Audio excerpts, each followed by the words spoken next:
একাত্তরের স্বাধীনতা অর্জনের যুদ্ধ থেকে 2024 সালে দেশ এবং জনগণের স্বাধীনতা রক্ষার যুদ্ধ। এই দীর্ঘ সময় দেশ গণতন্ত্র প্রতিষ্ঠার আন্দোলনে যারা শহীদ হয়েছেন, হতাহত হয়েছেন, যাদের রক্ত মাড়িয়ে কষ্টের সিঁড়ি বেয়ে আজকের এই গণতান্ত্রিক বাংলাদেশ, সেই সকল বীর শহীদদের প্রতি জানাই গভীর শ্রদ্ধা। মহান আল্লাহ দরবারে তাদের মাগফিরাত কামনা করছে। যারা মানুষের গণ অধিকার প্রতিষ্ঠার সংগ্রামে প্রাণ দিয়েছেন, হতাহত হয়েছেন, দেশের গণতান্ত্রিকামী জনগণ আপনাদের ভূমিকাকে গভীর শ্রদ্ধার সঙ্গে স্মরণ করবে ইনশাআল্লাহ। প্রিয় দেশবাসী, জনগণের রায় পেলে বিএনপি রাষ্ট্র মেরামতের রূপরেখা উপস্থাপন করেছিল।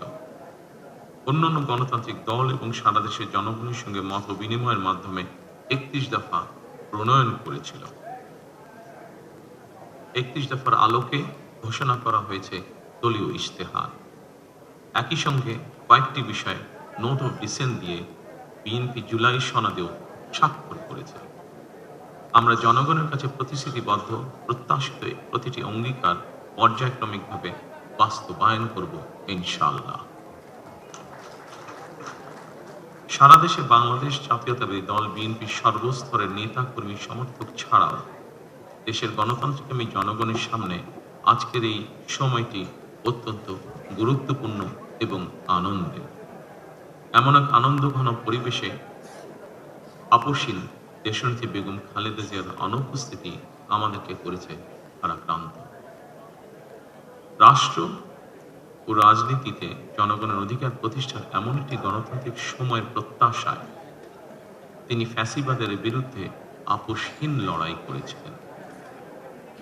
স্বৈরাচার কিংবা ফ্যাসিবাদের সঙ্গে কখনো আপোষ করেননি। দেশ এবং জনগণের স্বার্থে প্রশ্নে বরাবরই তিনি ছিলেন অটল, অবিচল। আমরা আল্লাহর দরবারে মরহুমা খালেদা জিয়ার মাগফিরাত কামনা করছি। প্রিয় দেশবাসী, স্বাধীনতার ঘোষকের প্রতিষ্ঠিত বাংলাদেশ জাতীয়তাবাদী দল বিএনপিকে দেশের জনগণ আবারও রাষ্ট্র পরিচালনার ম্যান্ডেট দিয়েছেন। জনগণ বিএনপির প্রতি যে বিশ্বাস এবং ভালোবাসা দেখিয়েছেন, এবার জনগণের জীবন মান উন্নয়নের জন্য নিরলস কাজের মাধ্যমে জনগণের এই বিশ্বাস এবং ভালোবাসার প্রতিদান দিতে আমাদেরকে ঐক্যবদ্ধভাবে কাজ করতে হবে। চায়ের কাপে সমাজ বদলের ঝর্ণা তুলে আগে গোছান নিজেকে। প্রিমিয়াম টাইটানিয়াম আলমিরা, গুছিয়ে ফেলুন জীবনটাকে।